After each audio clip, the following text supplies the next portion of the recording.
김성근 한화 감독이 오늘 청와대로 갔습니다. 특강을 했는데요. 벌써라고 생각하라. 무슨 얘기인지 좀 궁금합니다. 뭔가 의미심장한 의미가 담겨 있는 것 같은데요. 먼저 오늘 강연 회장에 있었던 청와대 동정민 팀장을 연결해서 자세한 이야기를 들어보겠습니다. 자, 동정민 팀장. 네, 청와대입니다. 자, 오늘 강연에서 재밌는 얘기가 많이 나왔다고요? 네, 야신으로 불리는 김성근 감독이 청와대 직원들에게 특강을 했는데요. 아주 무시무시한 이야기들을 참 많이 했습니다. 무시무시한 얘기요? 네, 예. 예를 들면 비정하고 가혹함 속에 길이 있다 이런 표현을 썼고요. 오늘 예. 계속 비정함을 가져야 된다. 리더는 그런 얘기를 계속했습니다. 여기서 비정함이라는 거는 이제 그만큼 이제 강한 근성을 키워야 된다는 얘기인데요. 매정함과 비정함은 다르다며 비정함에는 애정이 담겨 있다. 그러면서 훈련을 시킬 때 상대 선수들이 불쌍하다고 생각하면 리더가 아니다. 예. 내일부터 한화 선수들도 많이 쓰러질 것인데 걱정되진 않는다. 프로는 이겨야 한다는 얘기를 하고요. SK 한 선수의 예를 들면서 펑고라고 하죠. 야수에 대해서 수비 연습을 시키는 그거를 3시간 동안 시켰더니 그때는 자기를 쳐다보지도 않더라. 그러더니 이제 와서는 그때 훈련을 시켜줘서 고맙다고 하더라. 이런 얘기도 하고 했습니다. 예, 전문 경영인의 자세로서 아주 바람직한 자세라는 생각도 드는데요. 네. 오늘 박근혜 대통령은 행사에 참석을 했나요? 아닙니다. 원래부터 박근혜 대통령이 참석하는 행사는 아니었고요. 예. 직원들이 보통 특강을 가끔씩 합니다. 그런 특강 중에서 지금 이제 김성근 감독을, 제가 볼 때 김기춘 비서실장이 고른 것 같고요. 또 김성근 감독은 박근혜 대통령하고도 12년 대선 때 만나서 이 리더와 관련한 여러 가지 얘기를 나눈 적이 있거든요. 그렇기 때문에, 청와대 직원들의 세상으로 희망을 받아서 강연을 들었는데 250명이 넘는 직원들이 참여할 정도로 아주 많은 사람들이 참석을 했고, 김기춘 비서실장도 직접 참석을 했습니다. 자, 그럼 김기춘 비서실장이 이번 행사를 마련한 것 같은데 네. 두 사람 사이에 무슨 인연이 있습니까? 김기춘 비서실장이 KBO, 한국야구연맹 총재를 지낸 적이 있습니다. 그렇기 때문에 야구 감독들하고도 많은 친분이 있는데요. 당시에 김성근 감독은 쌍방울 감독, 그러니까 해태 감독을 하다가 쌍방울 감독으로 넘어오는 시기라 그때부터 이미 친근함이 있었습니다.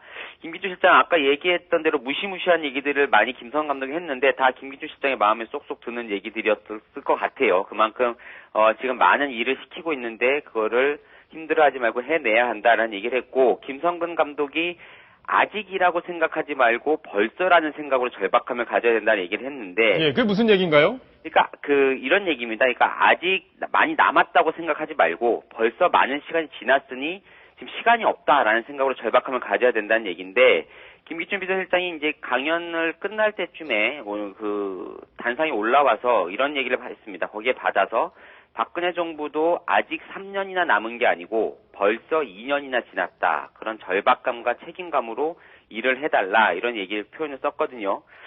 김기춘 비서실장 사퇴설도 나오고 했는데 아직 벌써 2년이나 지났다는 절박감으로 일해달라고 하는 거 보니까 당분간은 좀 버티는 것 아니냐. 이런 해석까지 나오고 있습니다. 예. 네.